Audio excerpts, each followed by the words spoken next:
Special Counsel Robert Durham, appointed by then-Attorney General Bill Barr, uncovered possible financial crimes by Donald Trump but made no attempt to prosecute them, the New York Times reveals a massive, bombshell report published Thursday after a months-long investigation. Mr. Barr and Mr. Durham never disclosed that their inquiry expanded in the fall of 2019, based on a tip from Italian officials, to include a criminal investigation into suspicious financial dealings related to Mr. Trump. The specifics of the tip and how they handled the investigation remain unclear, but Mr. Durham brought no charges over it. The Times' Charlie Savage, Adam Goldman, and Katie Benner report. The potentially explosive tip linking Mr. Trump to certain suspected financial crimes came during a trip Barr and Durham, his special counsel, took together. They decided that the tip was too serious and credible to ignore. But Mr. Durham never filed charges, and it remains unclear what level of an investigation it was, what steps he took, what he learned, and whether anyone at the White House ever found out.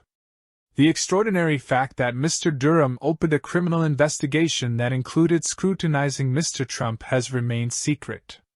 That's just one aspect of the Times' extensive and disturbing report. It also reveals that there was little justification for Barr to install Durham as a special counsel to investigate what Trump wrongly maintained was an unjustifiable investigation into his ties to Russia.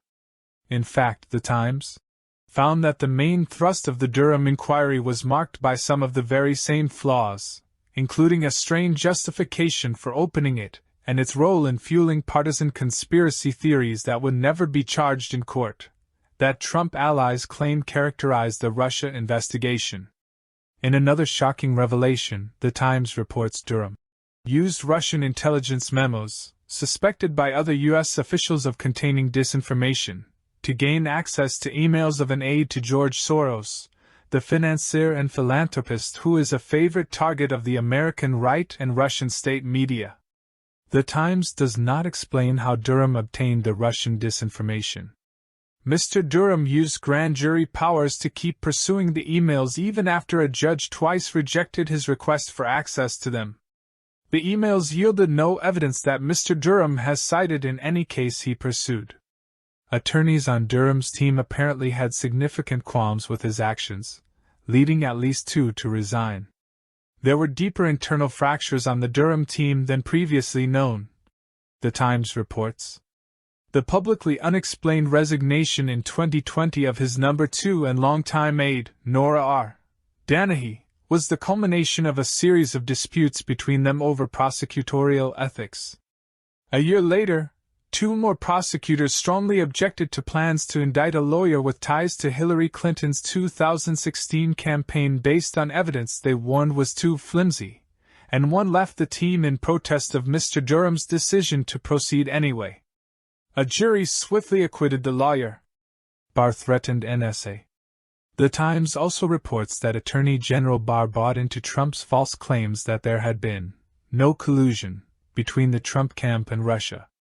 Importantly, the Times states point-blank that the Mueller report detailed numerous links between the Russian government and the Trump campaign, and it established both how Moscow had worked to help Mr. Trump win and how his campaign had expected to benefit from the foreign interference.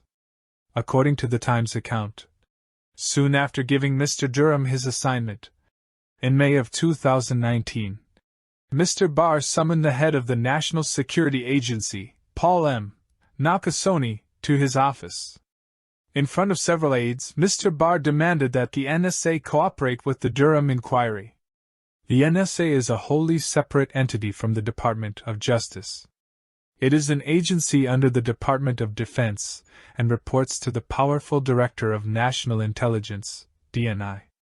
Barr apparently did not care and, repeating a sexual vulgarity, he warned that if the NSA wronged him by not doing all it could to help Mr. Durham, Mr. Barr would do the same to the agency. Durham tried to scuttle a report's finding that Trump-Russia investigation was warranted.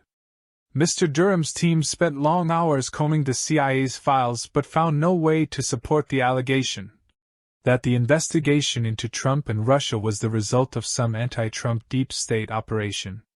Barr and Durham actually traveled abroad together to press British and Italian officials to reveal everything their agencies had gleaned about the Trump campaign and relayed to the United States, but both Allied governments denied they had done any such thing. Top British intelligence officials expressed indignation to their U.S. counterparts about the accusation, 3 former U.S. officials said.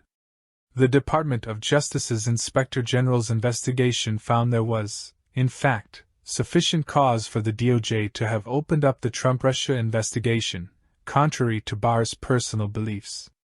So he tried to have that finding removed from the final report. The Times reports that the broader findings contradicted Mr. Trump's accusations and the rationale for Mr. Durham's inquiry, which should have shut down what ultimately became Durham's 4-year-long investigation that netted almost nothing. The DOJ Inspector General, Michael Horowitz, found no evidence that FBI actions were politically motivated, and he concluded that the investigation's basis, an Australian diplomat's tip that a Trump campaign advisor had seemed to disclose advanced knowledge that Russia would release hacked Democratic emails, had been sufficient to lawfully open it. So Barr tried to discredit Horowitz's report. Minutes before the Inspector General's report went online, Mr. Barr issued a statement contradicting Mr. Horowitz's major finding, declaring that the FBI opened the investigation on the thinnest of suspicions that, in my view, were insufficient. He would later tell Fox News that the investigation began without any basis, as if the diplomat's tip never happened.